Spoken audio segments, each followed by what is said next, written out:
chegou, inclusive, a ameaçar não ter eleição no Brasil, como se coubesse ao senhor decidir uma coisa dessas. Candidato, com franqueza, o que é que o senhor pretende, ou o que é que o senhor pretendeu com isso? O senhor pretendeu, por acaso, criar um ambiente que, de alguma forma, permitisse um golpe, contra o qual, inclusive, a sociedade civil se manifestou agora com a divulgação de 2 manifestos ou outros manifestos em defesa da democracia? Primeiro, você não está falando a verdade quando fala xingar ministros. Isso não existe. Isso não existe. É um fake news da sua parte.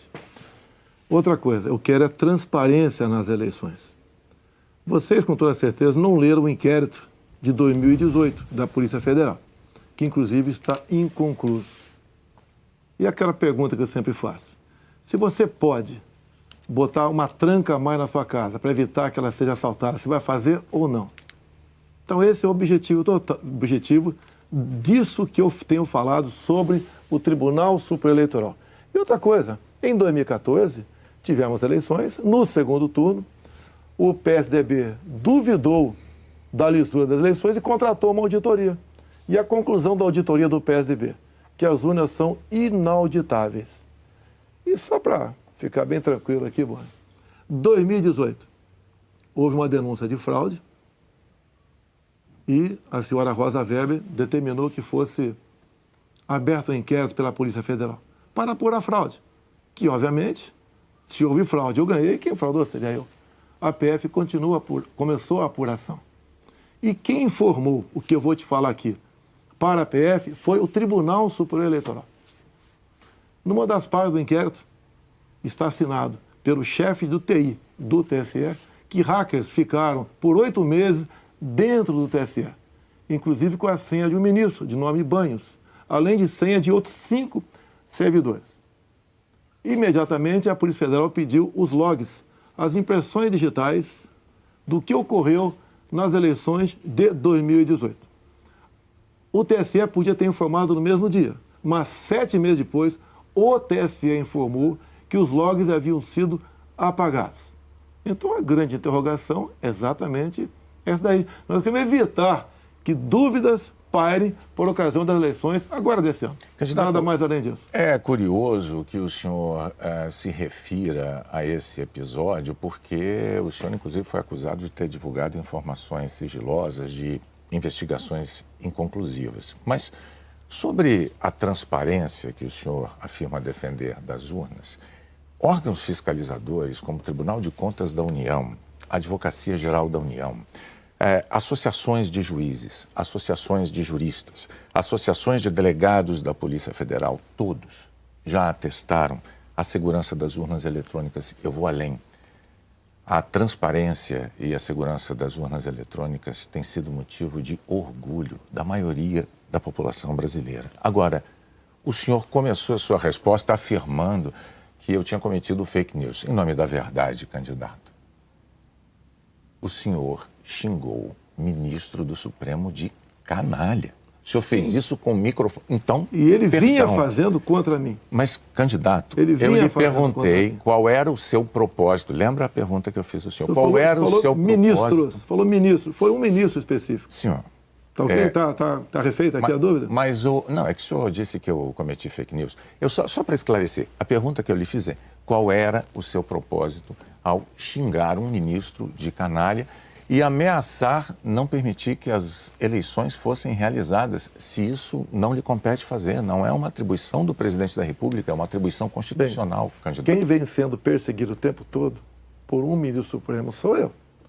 Um inquérito completamente ilegal. E as medidas que vinham sendo tomadas por esse ministro eram contestadas.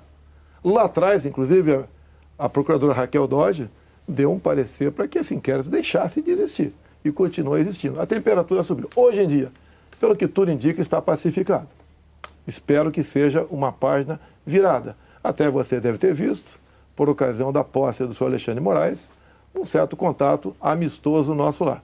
E pelo que tudo indica, está pacificado. E quem vai decidir essa questão de transparência ou não serão, em parte, as Forças Armadas que foram convidadas a participar da Comissão de Transparência Eleitoral. As Forças Armadas são uma das partes, né, desse grupo que analisa a segurança. A grande questão não é nem a presença das Forças Armadas, candidato. A grande questão que se dá é que o senhor se coloca como patrono das Forças Armadas e a forma como o senhor ataca o sistema eleitoral é que causa ruído e que causa uma certa intranquilidade no ambiente eleitoral. Teremos eleições, o ministro Alexandre de Moraes acabou de assumir. Amanhã ele tem um encontro, pelo que me parece, um encontro com o ministro da Defesa para tratar desse assunto sobre transparência eleitoral. Eu tenho certeza que o ministro Alexandre de Moraes vai conversar e chegar a bom termo essa questão de eleições. Agora, precisei provocar para que chegasse a esse ponto. Pode ter certeza que vão ter eleições limpas e transparentes no corrente ano.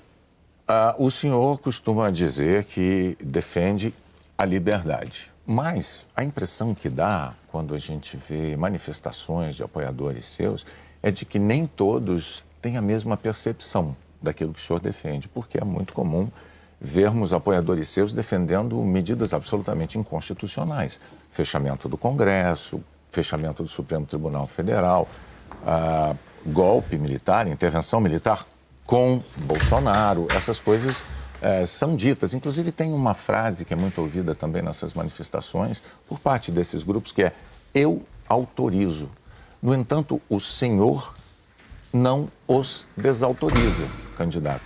Isso não é uma sinalização ruim dessa parcela de apoiadores? Você vê as manifestações nossas sem qualquer ruído. Uma lata de lixo sequer virada nas ruas. Eu considero como liberdade de expressão. Essas, artigo 142. O que é artigo 142? É um artigo da Constituição, que eu não entendo da maneira como alguns pouquíssimos entendem. Quando alguns falam em fechar o Congresso, é liberdade de expressão deles, eu não levo para esse lado. Tá? E para mim isso aí faz parte da democracia. Eu não posso eu ameaçar fechar o Congresso. Isso, ou o Supremo Tribunal Federal. Então, Bonner, eu não vejo nada demais, vejo como liberdade de expressão, como alguns falam em AI-5, nem existe mais AI-5. Você querer punir alguém por ter levantado uma faixinha no meio da multidão AI-5, bom, isso aí é uma coisa que, no meu entender, não leva a lugar nenhum. Agora, o outro lado... Eu não quero interrompê-lo, mas é que o senhor disse algo muito... Perdão, candidato. O senhor disse algo muito importante ainda há pouco. O senhor disse, referindo-se ao ministro Alexandre de Moraes, que teremos eleições, elas serão limpas, etc. Com o intuito de tirar esse estresse, tirar a intranquilidade desse momento eleitoral do Brasil. O senhor não quer aproveitar essa oportunidade diante de milhões de brasileiros para assumir um compromisso eloquente de que vai respeitar o resultado das urnas, seja ele qual for? Seja qual for, eleições limpas devem e têm que ser respeitadas. O senhor vai respeitar... Limpas e transparentes têm que ser respeitadas. Está atestado que as eleições brasileiras são limpas e são transparentes e que as urnas são auditáveis. Isto posto, eu lhe pergunto mais uma vez.